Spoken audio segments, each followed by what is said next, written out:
Okay, we're looking at Windows 8 and Office 2013 Word, and I just wanted to show you here I have my image and I can rotate it really easily, and it happens in real time also. It didn't on older versions of Word, but it does here. Really nice. Pretty much just like the Mac. One thing it doesn't have is the alignment guides. It does have some of them to the page, so if I get there, alignment guide right in the center, but if I try to align these two right here, it'll sometimes have that alignment there. Oh, that was to the top of the page. They will not align to each other, so that's a little bit of a bummer, but not that big of a deal.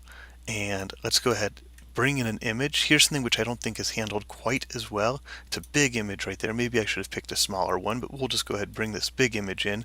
Something I don't like at all, it doesn't bring in the image, it brings in the URL for it. So I'm going to undo that, but not a big deal. I'm going to go ahead and say copy image, scroll back up, and just click wherever I want it roughly, and then paste it. And it might be a little funky. Yeah, it puts it down there because it's so big.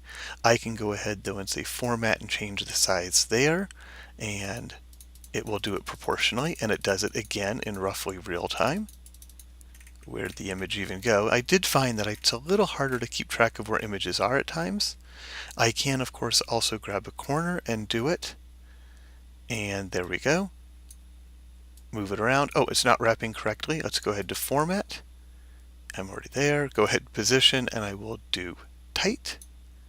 And there it is. It will go ahead position tight, and I could wrap it.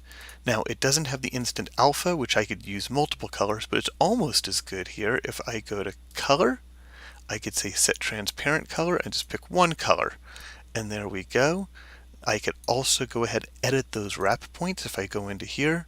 So this is the sort of like the contour, and those wrap points, notice they're a little bit funky right there. So it does do stuff a little funky. I'd find I don't have to do this on the Mac as much, but if I want to, I have this power on Word. So Mac I think makes things a little easier, but this definitely gives me more control. So there's a little bit of a trade-off there. But this right here, pretty cool. It also a couple of other places where it gives me more control. If I go ahead and I click this right here, text wrapping, I find it interesting. This is not real time. So if I go ahead, I make left and right. On the Mac, this is just one setting. You don't have top, bottom, left, and right.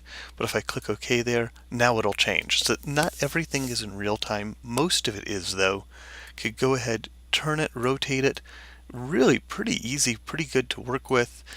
I think not quite as easy as Pages, but at the same time, as I said, gives you a little bit more power in places. So yeah, it's a bit of a trade-off. Both of them are really good. I've tried this with LibreOffice, by the way. Of course, no rotation on LibreOffice. You just can't do it. The wrap points, it has those. They crash half the time. I was really disappointed by that. And there's nothing right here with the set transparent color that I saw. If somebody can show me that I'm wrong, hey, cool. But as far as I've seen, there's nothing that shows me I'm wrong. So not quite as good over here, at least not quite as easy as Pages, but a bit more powerful. Real good choice also. LibreOffice, not so much.